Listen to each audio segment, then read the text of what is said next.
안녕하십니까, 박군배입니다. 자, 이번 시간부터서는 이제 새로운 테마인 이제 동기 발전기를 이제 다루게 됩니다.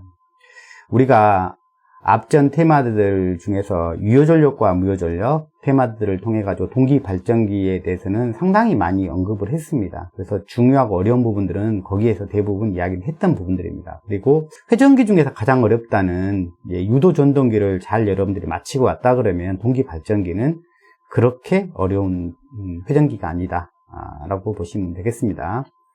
자, 그러면서도 왜 우리는 동기 발전기를 하느냐, 이유는 딱 한 가지입니다. 우리가 사용하는 전력계통의 발전기는 대부분이 다 동기 발전기입니다. 자, 그렇기 때문에 우리가 동기 발전기를 한다 이렇게 생각하시면 됩니다. 자, 그러면 오늘 첫 번째 시간은 간단하게 동기 발전기의 그 발전 원리 간단하게 다시 한번 점검해 보고 가도록 하겠습니다. 본문으로 들어갑니다. 자, 동기발전기 원리 우리가 다 했던 부분이지만 우리가 새로운 테마로 넘어왔기 때문에 가볍게 우리가 동기발전기 원리 다시 한번 점검하고 가도록 하겠습니다. 자, 칠판에 가서 좀 설명을 한번 해보죠. 자, 동기발전기, 즉 발전이 되는 원리는 이제 이렇다라고 이야기를 했죠. 자, 기전력이 발생될 텐데, 전기에너지가 발생될 텐데, dT분의 dϕ. 지금 이건 이제 패러데이 법칙을 쓴 거죠. 패러데이 법칙이죠. 패러데이 법칙 가지고 이제 이야기를 해주고 있는데, 패러데이 법칙은 기전력이 어느 경우에 생기느냐, 어디 부위에서? 코일에서. 코일에서요. 자, 코일을 하나 그려놔 볼까요? 이 코일에서 어떤 경우에 이 기전력이 발생하는가에 대한 이야기죠. 그럴 때 코일을 통과하는 자기장, 코일을 이제 쇄교하는 자기장이라고 이야기를 하죠. 쇄교하는 자기장의 크기가 시간에 따라 그 크기를 바꿀 때 전기 에너지가 발생한다. 전기 에너지가 발생한다. 자, 기전력이 발생한다. 다른 말로는 기전력이 발생한다. 이렇게 이야기를 하고 있죠.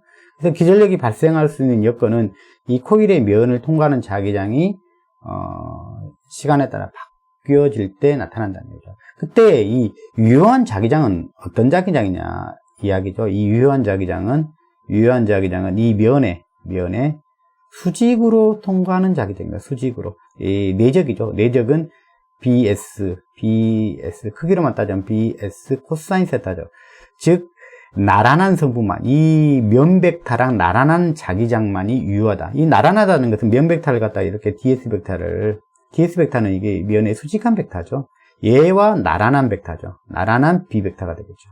유효한 성분을 취한다는 얘기죠. 이 성분만이 유효한 성분을 취한다는 얘기죠. 그래서 이 자기장이라는 것은 면의 수직으로 통과한 자기장이 시간에 따라 변할 때 전기 기전력이 발생한다. 이렇게 우리가 해석을 할 수가 있습니다.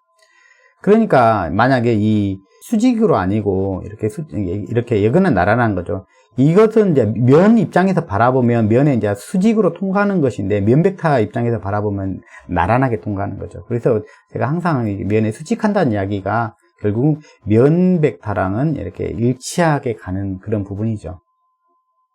우리가 워크 힘도 그러지 않습니까? 힘이라는 것도 힘을 쓸 때 L벡타랑 나란하게 힘을 썼을 때만 그것만이 유효하게 취한죠. 이것도 뭐냐, FL의 코사인 세타죠. 그죠?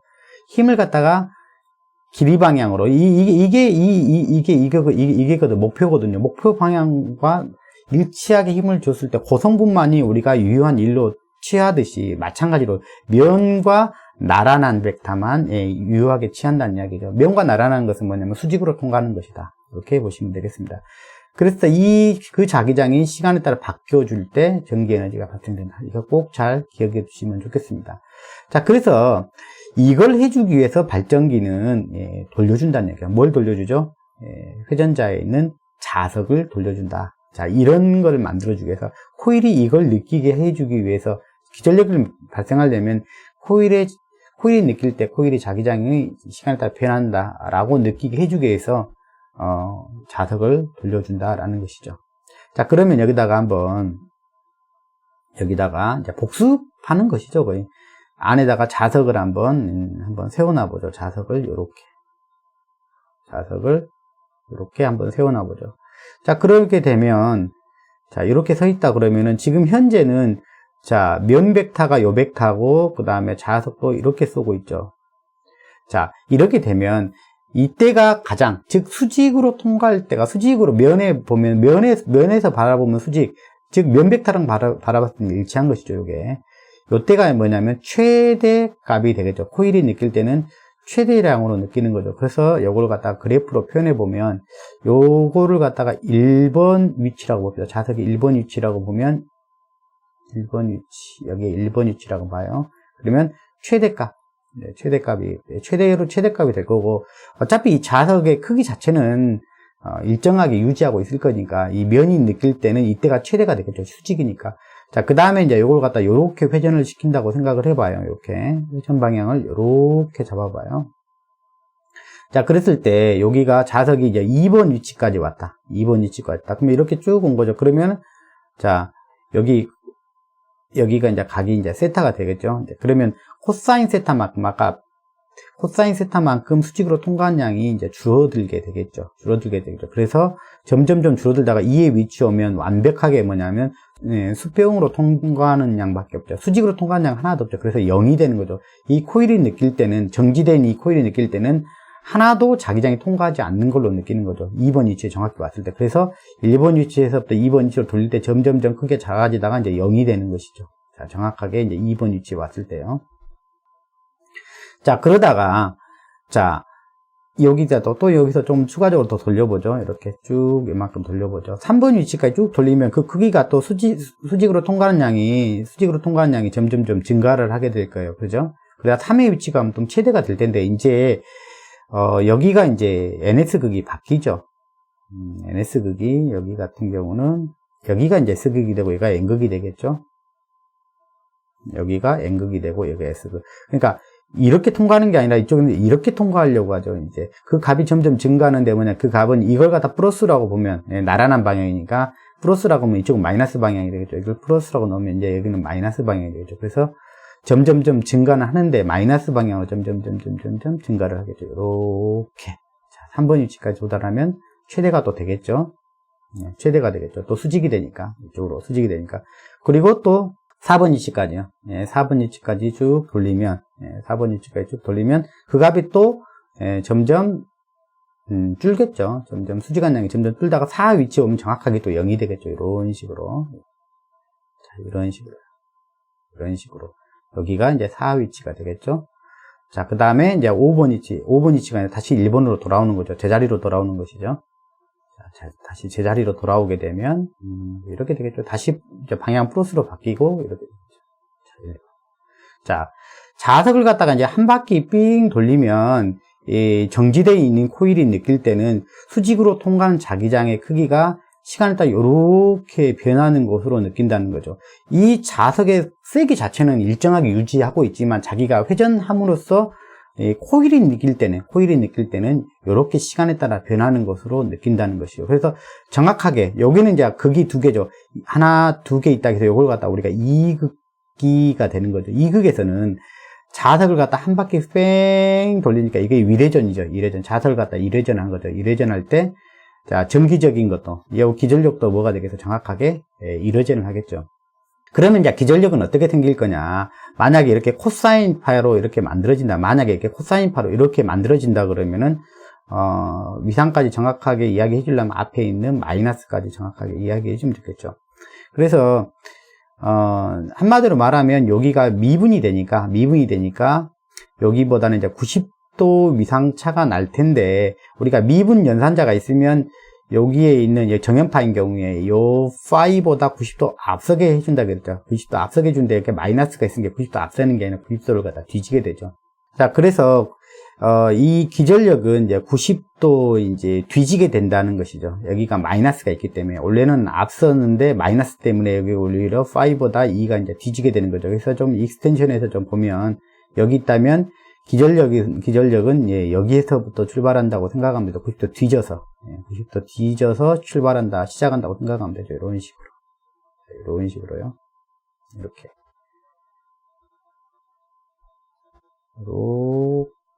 되는 것이죠. 익스텐션에서 그래 보면 이렇게 되겠죠. 이렇게. 그러니까 자석을 갖다가 여기서부터 기준을 보면 여기서부터 이렇게 보면 여기가 여기까지가 한 주기가 되겠죠. 여기서부터 보기 시작하면 여기가 이제 한 주기가 되죠. 이렇게 자석을 갖다 한 바퀴 돌렸다. 이래전 여기 시킨 거죠. 그러면 정기적으로도 여기 보면 정기적으로 정확하게 한 주기가 되는 거죠. 자, 이극기인 경우에는. 그러니까 결국 정연파의 자석의 형태, 코일이 봤을 때 그런 시간적인 변화를 갖다가 이제 느끼게 해주고, 기전력은 정연파로 이렇게 발생을 한다는 것을 의미합니다. 그리고 자석이 이 기전력보다는 90도 앞에서 나타나게 된다. 이렇게 됩니다. 자, 그걸 갖다가 이제 정리해 놓은 게 이제 이 그림이 되겠습니다. 자, 우리가 페이저도를 갖다 그릴 때도 이렇게 그리는 겁니다. 이렇게 자석 벡터를 갖다 여기다 파이 이렇게 그리면 기전력은 이렇게 그리는 거죠. 기전력은 여기다 그리는 거죠. 위상은 이제 이렇게 증가를 하니까, 자석이 원인이 된 자석이 이제 기전력보다는 90도 앞에 있다라는 것이죠. 원인이 된 자석이 기전력의 90도 앞에 있다. 즉 기전력은 이제 90도 뒤에 있게 된다. 이렇게 이야기를 하죠. 자, 그래서 이 자석을 갖다가 돌려주기만 하면 이 서 있는 이 고정자 코일에 기전력이 나타나게 된다. 즉 전기 에너지가 발생하게 된다. 이제 이게 바로 이제 동기 발전기의 이제 원리가 되겠습니다. 동기 발전기는 이런 발전기입니다. 자, 그래서 우리가 자석을 돌려주고 이제 발생될 전기 에너지가 발생되는 부분을 코일을 갖다가 고정자 축에 두게 되고, 그 다음에 자석을 회전자 축에 두는 그 동기 발전기 형식을 갖다 우리 뭐라고 그러냐면은 회전 계좌형이라고 부르죠. 회전 계좌형. 이런 경우도 전기 에너지가 발생하겠죠. 자, 자석이 서 있고 코일이 돌아도 마찬가지겠죠. 자, 그런 거를 갖다가 회전 전기자형이라고 부르죠. 이제 발전기의 원리를 많이 설명하는 여러분들 그림을 보시면 이런 그림들 많이 보셨을 겁니다. 이렇게 여기다가 N극, 여기다 칠판에다 그려볼까요? 우리가 이렇게 발전기의 원리를 설명하는 그림들은 대부분 이렇게 그려놓습니다. 이렇게. 여기다 N극, S극 이렇게 자석을 갖다 세워놓고, 그 다음에 코일을 갖다가 이렇게 돌리면 발전이 된다라는 것이죠. 즉, 자기장이 이렇게 쭉 발생하고 있는 상태에다, 일정하게 발생하고 있는 상태에다 코일을 돌려도 스스로 돌아감으로써 수직으로 통과하는 자기장의 양이 변하게 되는 것이죠. 무슨 양인지 아시겠죠? 자, 이런 식의 발전기는 뭐냐면 회전 계좌형이 아니고 회전 전기자형이 되겠습니다. 이제 뒤에서 제가 한 번 더 설명을 드리겠지만, 회전 계좌형을 갖다가 대부분의 발전기 대형이 되면 당연히 그렇습니다. 소형 발전기 이외에 특수한 목적 아니고서는 대부분 회전 계좌형을 갖다가 사용을 합니다. 그래서 이게 회전 전기자형은 원리를 설명하는 데는 많이 설명을 하고 있지만은 실제 우리가 사용하는 그 발전기 형식은 아니라는 것입니다. 주로 이제 사용하는 형식의 발전기는 전기자가 바깥에 이제 서 있고요. 즉 코일이 서 있고, 그 다음에 자석이 돌리면서 발전하는 회전 계좌형을 주로 쓴다는 것입니다. 우리가 다다음 시간쯤에 그런 이야기도 한번 해보겠습니다. 왜 회전 계좌형을 갖다가 주로 동기 발전기에서 채용하는지에 대한 이유도 별도로 강좌로 만들어서 설명을 드리도록 하겠습니다. 그래서 자석을 갖다가 이렇게 이극기인 경우죠. N극, S극, 딸랑 이제 한 개씩 있는 거죠. 이걸 갖다가 우리가 이극기라고 부르는데, 이극기인 경우에는 자석을 갖다 1회전 했을 때 기전력도 정확하게 1주기의 기전력이 나온다는 것이죠. 1주기는 이제 회전으로 따지면 이것도 한 바퀴 도는 것이죠. 회전수하고 정기적인 주기가 딱 일치하는 그 발전기가 바로 이극기 발전기가 되겠습니다. 구조도 간단하게 한번 보면은, 여기가 안에가 자석이죠. 자석을 갖다 쓸 때 영구 자석을 쓰지는 않죠. 영구 자석을 쓴다는 것은 소형기에는 쓰겠죠. 소형기에서는 아주 작은 영구 자석형 발전기도 있겠죠. 하지만 이제 우리가 개통에 사용되는 대용량의 발전기들은 전부 다 이 전자석을 사용하게 되죠. 그래서 이 철심에다가 여기다 코일을 감고요. 외부에다가 이게 외부에 직류전원을 갖다 인가할 수 있는 외부 전원을 두고요. 그 다음에 우리가 앞에서 이야기했던 부품이죠. 정지되어 있는 게 여기는 정지 부분이죠. 정지 부분이고 이쪽은 회전하는 부분이죠.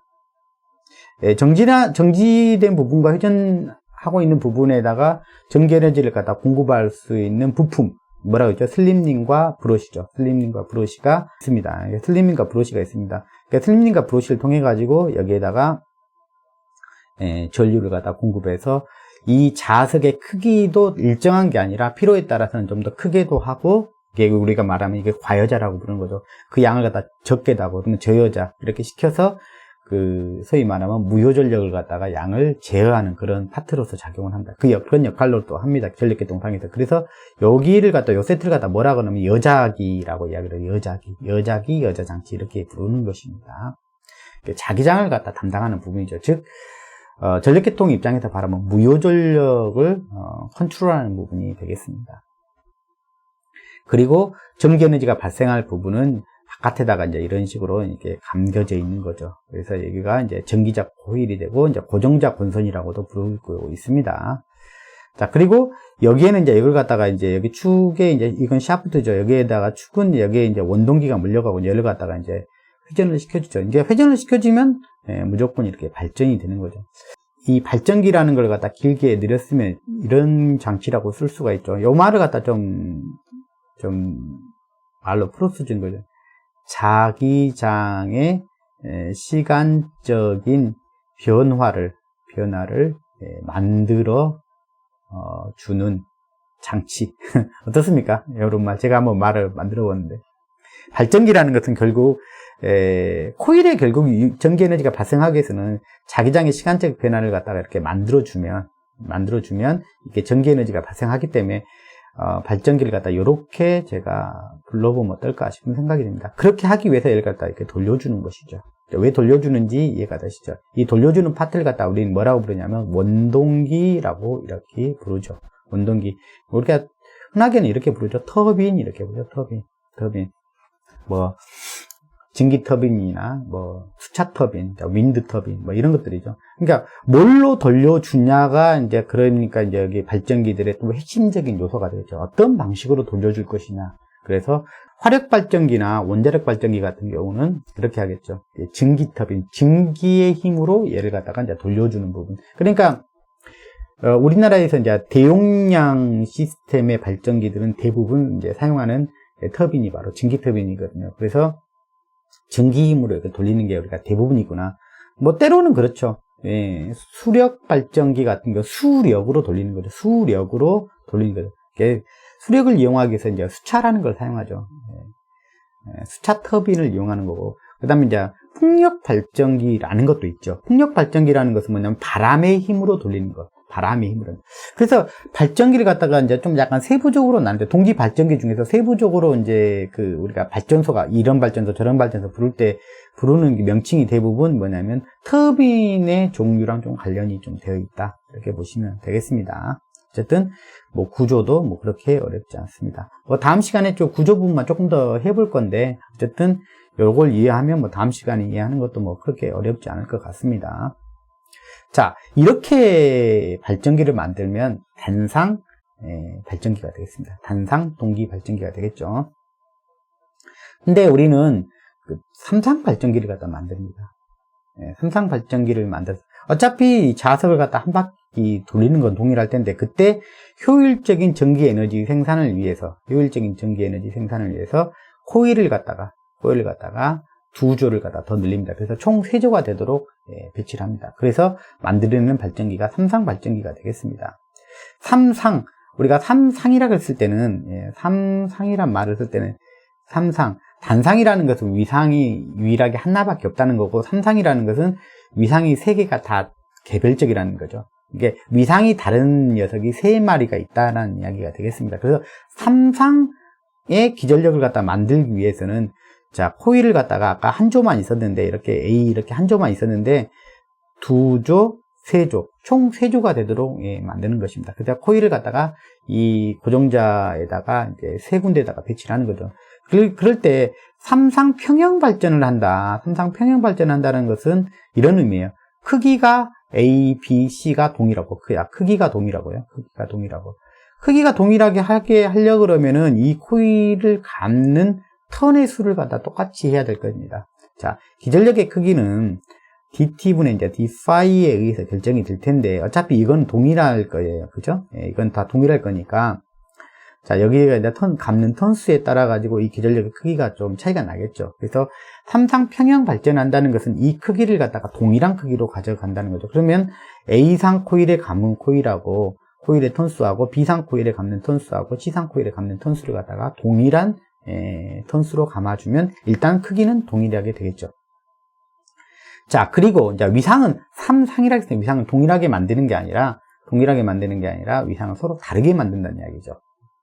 그런 이야기가 되죠. 그래서 몇 도가 되도록 만드냐면 위상차가 120도가 나도록 만들면 우리는 삼상 평형 발전을 한다 이렇게 말을 할 수 있습니다. 그래서 그렇게 하기 위해서 이건 이제 무조건 이제 이극기 기준으로 이야기를 하는 거예요. 120도 위치에다가 놓게 되면 A상 얘가 이게 회전을 하겠죠. 이게 회전을 할 텐데 A상 자석의 위치가 A상에 있다가 A상에 있을 때 A상이 여기 있는데 자석이 여기 있을 때 만약에 여기서부터 출발을 한다 그러면은 B상이 똑같은 이 점을 만들기 위해서는 뭐냐면 또 여기다가 120도로 위치를 갖다 돌아야 된다는 것이죠. 120도 위치가 돌아가면 동일한 위치를 갖다가 만들 수가 있다는 거예요. 그러니까 여기로부터 이제 120도가 더 돌아가야 된다는 것이죠.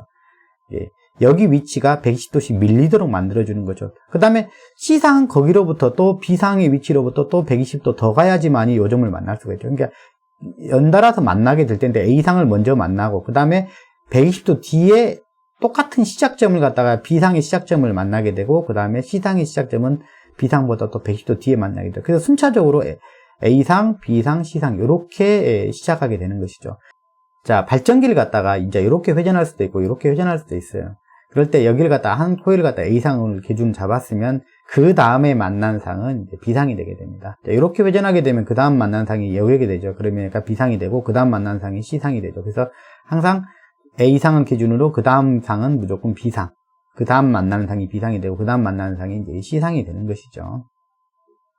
이렇게 되면 우리가 원하는 A상, B상, C상, 우리가 이걸 갖다 페이저도로 그리면 이렇게 그릴 수 있죠. A상을 갖다 기준으로 그리면 이렇게 그릴 수가 있죠. A상을 2A 순시파형을 갖다 페이저도로 그리면 이렇게 여기를 갖다 0도로 잡아 놓으면은 무조건 B상은 그걸로부터 몇 도가 되냐면 마이너스 120도. 120도가 뒤져서 늦게 나타나는 거죠. 120도가 늦게 나타나는 거죠. 자, 얘가 B상이 되고요. 그 다음 C상은 그걸로부터 B상보다 또 120도 늦게 나타나는 거죠. 이렇게. 마이너스 120도. 이런 식으로요. 예, 이렇게 되는 거죠. 자, 그래서 A, B, C. 요렇게 발전기는 만들어요. 이게 바로 우리는 뭐냐면 정상, 상회전, 방향이라고 우리가 칭하는 것이죠. 만약에 A상이 여기 있고 B상이 여기 가면 우리가 역상이라고 이야기를 해요. 그래서 발전기는 이렇게 만들어낸다. 정상 상회전 성분을 이렇게 만들어낸다. 이렇게 만들어내면 크기가 같고 120도 위상차가 나도록 만들어내면 이걸 갖다 우리가 삼상 평형 발전을 한다. 이렇게 이야기를 합니다. 자, 어려운 이야기가 아닙니다.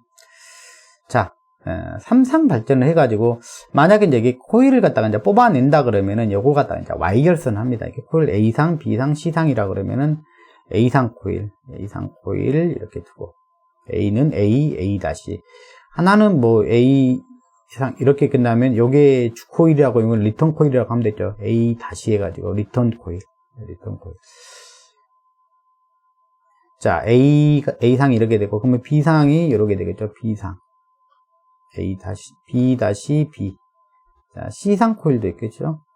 C 다시, C 다시, B 다시, A 다시, 이렇게. 그래서 이 세 가닥만 사실은 이제 뽑아내죠. 세 가닥만 뽑아내고, 그래서 우리가 삼상 송전을 하게 되죠. 삼상 송전을 하게 되고, 요것은 못 타가지고 우리가 중성점 접지하죠. 그래서 이제 Y결선으로 만들고 여기다가 중성점을 접지하고 이제 여기가 이제 지락나면 이제 지락 전류가 너무 크니까 한 100에서 한 200A 정도 수준으로 제한할 수 있는 보통 여기다가 이제 NGR을 달게 되죠. 그리고 나서 우리가 승합해서 쭉 삼상 송전을 하는 것이죠.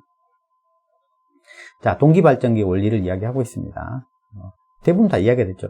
자, 그러면 이제 마지막에 이 시간에 이걸 정리 한번 해봅시다. 왜 동기기라고 이야기를 했는지, 이름을 붙였는지, 왜 유도 전동기라고 이름을 붙였는지, 왜 직류 전동기라고 이름을 붙였는지, 왜 동기 발전기, 동기기라고 이름을 붙였는지, 게 좀 알고 갔으면 좋겠다. 그 유도 전동기는 왜 유도 전동기라고 이름을 붙였냐면 직류 전동기가 있었기 때문에 구별하기 위해서, 또 동기기는 또 그것과 또 구별되는 이름이라는 것이죠. 그래서 유도기 같은 경우는 유도 전류를 가지고 회전력을 얻는 거죠. 유도 전류 얻으려면 뭐가 있었어요? 회전자기를 만들어야 됐고 그런 것이 있었죠. 그죠? 그러면 유도 전류라는 것을 갖다 만들려면 뭐가 있어야 된다고 그랬죠? 유도 전동기에서는. 자, 유도 전동기는 이게 핵심이에요. 유도 전동기에서는 자, 유도 전류를 만들어야지만이 토크를 얻을 수가 있죠. 즉 F는 J 크로스 B가 되는 것이죠. 자, 어떤 전류만 있으면 되는 거죠. 자기장은 이미 있는데 이게 전류가 있어야 되는데 이 전류가 어떤 전류여도 상관은 없는 거죠. 직접 넣어줘도 되는 거고 유도 전류도 상관은 없는 거죠. 얘를 갖다가 얻기 위해서. 자, 얘를 이용한 게 뭐예요? 이 힘을 이용해서 토크를 갖다가 얻는 거죠. 자, 요렇게요. 자, 토크를 얻으려면 결국 뭐냐면 자기장뿐만 아니라 전류도 있었는데 이 전류를 갖다 유도 전류를 가지고도 돌릴 수 있다라는 이야기죠. 그러면 유도 전류가 발생하기 위해서는 반드시 있어야 되는 게 있었어요. 뭐였어요? 슬립이라는 게 있었어요. 슬립이라는 게 있었죠. 자, 슬립이라는 게 있어야지만이 유도 전류가 발생할 수 있었죠. 그렇죠? 이게 이해가 안 되면 우리 유도 전동기는 하나도 공부가 안 된 거예요. 슬립이 존재해야지만이 이 코일에, 회전자 코일에 뭐냐면 쇠교자석이 시간에 따라 변하는 쇠교자석이 발생해야지만 유도 전류가 흐를 수 있죠. 이게 만약 슬립이 없다 그러면 더 이상 유도 전류가 발생하지 않고 힘도 사라지고 유도 전류가 사라지고 토크는 그때 사라지게 되는 거죠. 그래서 유도 전동기는 동기 속도까지 스스로 도달하지 못한다고 했어요. 동기 속도 근처까지는 가지만 슬립이 있는 조건에서만 운전이 가능하죠, 실제로. 그래서 이 슬립이라는 것은 뭐라고 이야기했냐면 이렇게 했어요. 동기 속도에서 회전자가 실제 돌아가는 속도의 차이라고 이야기했어요. 회전자가 실제 돌아가는 속도하고 이건 뭐였어요? 고정자, 그렇죠? 고정자 자개의 회전 속도에 있어요.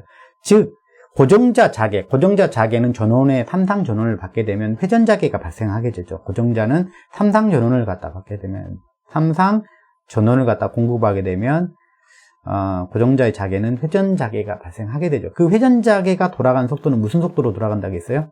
예, 그렇죠. 동기 속도로. 그래서 동기 속도라는 단어도 우리가 꼭 좀 챙기자 했어요. 전원의 주파수랑 딱 일치해서 나타나는 그 속도를 갖다 우리는 동기 속도라고 이야기하죠. 그러니까 고정자 자개가 돌아가는 속도하고 실제 그 회전자가 돌아가는 속도하고는 차이가 있어야지만이 그게 슬립이라 했죠. 그 차이가 있어야지만이 그래야지만 이 유도 전류가 발생할 수 있고 토크가 나타나게 된다. 이렇게 이야기했어요.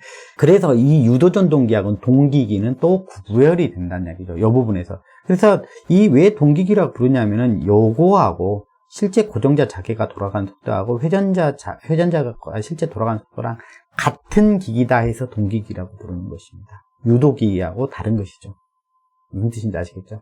자, 고정자 자개가 돌아가는 속도랑 그렇다면 이런 거예요. 고정자 자개가 돌아가는 속도랑 회전자가 실제 돌아가는 속도랑 같은 전동기라고 해서 우리는 동기, 전동기, 동기, 발전기, 즉 동기기라고 부르는 것입니다. 그래서 동기기는 유도 전동기하고 차별성이죠. 여기서는 유도 전류를 굳이 만들 필요가 없죠. 왜냐하면 회전자가 이미 뭐예요? 영구 자석이거나 이미 자석이거나 이게 자석이면 되거든요. 이미 자석이면 되거든요. 유도 전류를 굳이 만들 필요가 없죠. 자석이 되기 위해서. 그래서 유도 전류가 별도로 필요가 없는 거예요. 그래서 외부에서 뭐냐면 자석을 만들어줄 수 있는 외부에서 전원을 사용해서 직류전을 흘려줘서 전자석 형태로 만들어주거나 아니면 소형기 같으면 그 자체로 영구자석이기 때문에 별도로 우리가 유도전류를 얻을 필요가 없는 거죠. 유도전류가 발생하면 오히려 이제 불편하게 되는 것이죠. 자, 그래서 이 동기발전기라는 것은, 동기기라고 하는 것은 이 고정자 회전자개가 돌아가는 속도랑 실제 회전자가 돌아가는 속도가 일치하는 기기를 갖다 우리가 동기기라고 이야기합니다. 근데 동기기는 두 개가 있죠. 동기발전기, 동기전동기 둘 다를 부르는 명칭입니다. 여기서는 그러니까 발전기에 대해서만 이야기를 하고 있는데 여기는 이제 엄밀하게 말하면 동기기에 대해서 둘 다 이야기를 해주고 있는 것입니다. 자, 이극기 구조라 그러면 자석을 한 바퀴 돌리게 되면 자, 1주기의 기전력이 발생했죠. 이 기전력에 의해서 전류가 한 주기 동안 같은 주기로 진동하는 이제 전류가 흐르겠죠. 앞에서 설명했던 부분입니다. 만약에 자석을 갖다가 이 자석을 갖다가 60 rps로 회전시켰다고 봅시다. 이 자석을. 그러면은 당연히 이 기전력은 60주기를 할 겁니다. 1초에 60주기를 할 겁니다. 이 1초에 60주기를 반복한다 그러면 우리는 뭐라고 하냐면 이걸 갖다 60Hz라고 이야기를 하는 것이죠. 초당 60바퀴 도는 거죠.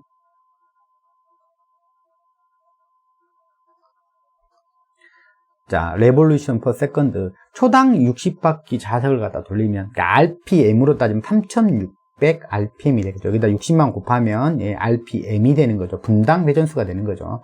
자, 근데 저는 지금 RPS라고 지금 표현하고 싶은 게 뭐냐면, 이것도 초당 진동수잖아요. 초당 진동수니까 주파수가, 이것도 초당 회전수로 표현하면 그냥 그 말이 일치하니까 그냥 저는 여러분들 개념을 잡는데도 편하니까 그냥 RPS로 지금 표현하겠습니다. 여러분 RPM으로 생각하고 싶으면 거기다 그냥 곱하기 60만 곱해서 생각을 하세요. 그러면은 여기다가 60 곱하면 3600 RPM이라는 이야기죠. 근데 개념 잡을 때는 숫자가 자꾸 틀려지면 여러분들이 자꾸 헷갈리니까 그냥 이렇게 이극기는 여기랑 이렇게 일치한 거죠. 자, 초당 회전수가 같죠, 결국. 1회전 할 때 1주기 가니까. 자석을 갖다 그러면 60rps 돌렸다 그러면은, 기전력은 정확하게 60Hz의 전기 에너지가 발생하는 것이죠. 전압 전류가 나타나는 것이죠, 60Hz. 그렇게 되면 이 60Hz, 아까 뭐냐면 120도, 그러니까 고정자를 갖다가 아까 삼상으로 이렇게 단상기가 아니라 삼상기기를 갖다 기준으로 이야기를 하는 겁니다. 그러면, 고정자 코일도 뭐냐면 120도 간격으로 감아놨죠. 그리고 나서 전류가 흐르게 되면 60Hz의 전류가 흐르게 되면 결국 다시 뭐가 만들어집니까? 우리 앞에서 배웠죠. 유전 전동기 때문에 회전 자개가 발생하죠. 자, 이 전류의 주파수에 맞춰서 정확하게 회전 자개가 동일한 딱 일치되는 이것과 딱 일치되는 속도로 회전하게 되죠. 그래서 얘는 그렇게 말하죠. 우리가 동기 속도로 회전한다고 얘기해요. 이 기전력의 주파수에 딱 맞춰서 이 기전력의 주파수랑 딱 맞춰서 전원이 되는 거죠. 이 주파수에 딱 맞춰서 나타나게 될 이 속도를 갖다가 동기 속도라고 얘기하죠. 그러니까 정확하게 이 전류에서 나타나는 고정자 회전자기는 60 rps로 돌아가는 거죠. rpm으로 따지면 3600 rpm으로 돌아가게 되는 거죠. 즉 고정자 회전자기가 돌아가는 속도, 고정자 회전자기가 돌아가는 속도는 요거죠. 60 rps로 돌아가게 되는 거죠. 즉 동기 속도로 돌아간다는 이야기가 되겠죠. 이거랑 자석이 돌아가는 속도는 정확하게 그냥 일치할 수밖에 없죠. 구조상. 얘가 얘를 만들고 얘가 얘를 만들어도 항상 이게 뭐냐면 등호가 되죠. 항상 같게 되죠. 그래서 실제 회전자, 이게 자석이 회전자가 되잖아요. 이 자석이 돌아가는 속도랑 고정자 회전자기가 돌아가는 속도랑 고정자 회전자기가 돌아가는 속도는 항상 뭐냐면 그러니까 동기 속도로 돌아가니까 이 속도. 그러니까 항상 같은 게 다 동기 속도로 돌아간다고 이야기하면 되죠. 그래서 이제 우리가 동기기라고 부른다. 만약에 이게 달라진다면 우리는 뭐라고 부른다고요? 이거는 유도기가 되는 것이죠. 자, 그렇습니다. 왜 동기기라고 이름을 붙였는지 여러분들이 알았으면 좋겠습니다. 자, 그래서 만약에 이제 극수를 갖다가 똑같은 60Hz의 기전력을 갖다가 얻어낼 때 극수를 이극기가 아니라 극수를 좀 더 늘리게 되면 더 낮은 속도로, 즉 동기 속도가 낮아지죠. 그럼 동기 속도가 낮으면 얘도 동기 속도랑 같잖아요. 그죠? 얘랑 같이 일치하니까 자석이 회전하는 속도를 갖다 낮춰도 되겠다는 얘기죠. 2배를 늘리면 이극기에서 사극기가 되면 2배가 됐죠. 그러니까 요 회전 속도는 갖다가 30 rps로 낮춰도 되는 것이죠. 더 늘리면 더 낮춰도 되는 거죠. 그래서 이제 대개 발전기는 고속기가 있고 저속기가 있다고 보시면 돼요. 고속기는 굉장히 빨리 돌리는 거죠. 그러니까 터빈의 힘이 강력해가지고 터빈의 힘이 굉장히 강력한 것이 바탕이 돼서 또 돌릴 수 있는, 즉 전기 터빈을 사용하는 시스템에서는 고속기가 되는데 그때는 보통 고속으로 돌리니까 고속으로 돌릴 수 있으니까, 그러니까 소위 말하면 이극기나 사극기를 주로 쓰는 거예요. 이극기나 사극기는 굉장히 빠른 거죠. 이극기 같은 경우는 회전 속도가 60 rps로 돌려야 되는 거고 사극기 같은 경우는 30 rps. 30 rps만 해도 굉장히 빠른 것이죠. 똑딱 할 때 30바퀴 돌아가는 거니까.